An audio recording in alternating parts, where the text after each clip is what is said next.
हृदय में एक आग थी, आंखों में आंसू और मन में प्रतिशोध का एक नारा। दिल्ली की गलियों में मेरी जिंदगी एकदम बदल गई थी जब मैंने अपने सहकर्मी से बदला लेने का निर्णय किया।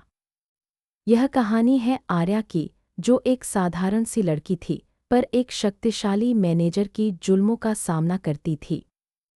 मेरे नाजुक दिल को चोट पहुंचाने वाले उस व्यक्ति का नाम था रिचर्ड।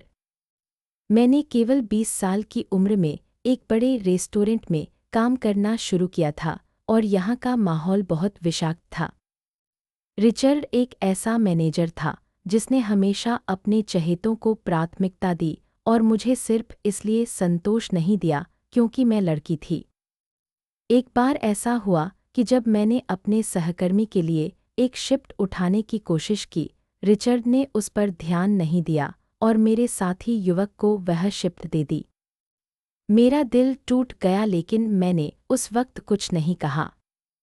जब मैंने सुना कि रिचर्ड मेरे बारे में बुरी बातें कर रहा था और मेरे काम के प्रति मेरी निष्ठा पर सवाल उठा रहा था, तो मैं बहुत ही दुखी हो गई थी।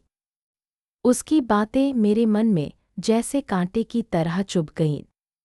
उसने कहा कि मेरा रवैया खराब है और मुझसे कहता था कि इस उद्योग में कोई मेरा साथी नहीं है।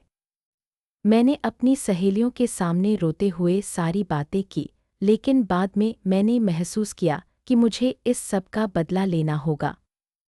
अगले 1 साल में मैंने रिचर्ड की हर एक हरकत को नोट किया, यह सोचकर कि एक दिन मुझे इसका उपयोग करना होगा।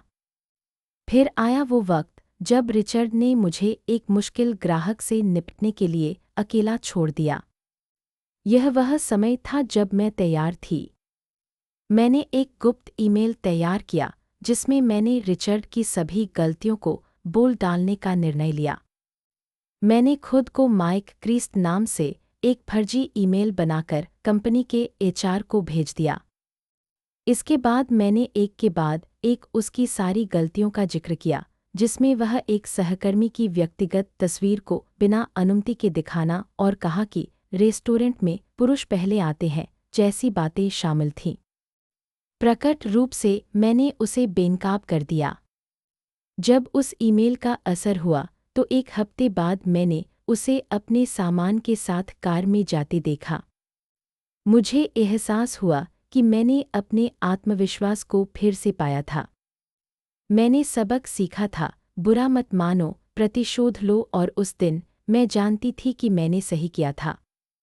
मैं आप सभी से अनुरोध करती हूँ कि इस कहानी को साझा करें, लाइक करें और हम दो बहनें यूट्यूब चैनल को सब्सक्राइब करें ताकि हम और भी प्रेरणादायक कहानियाँ आप तक पहुँचा सकें।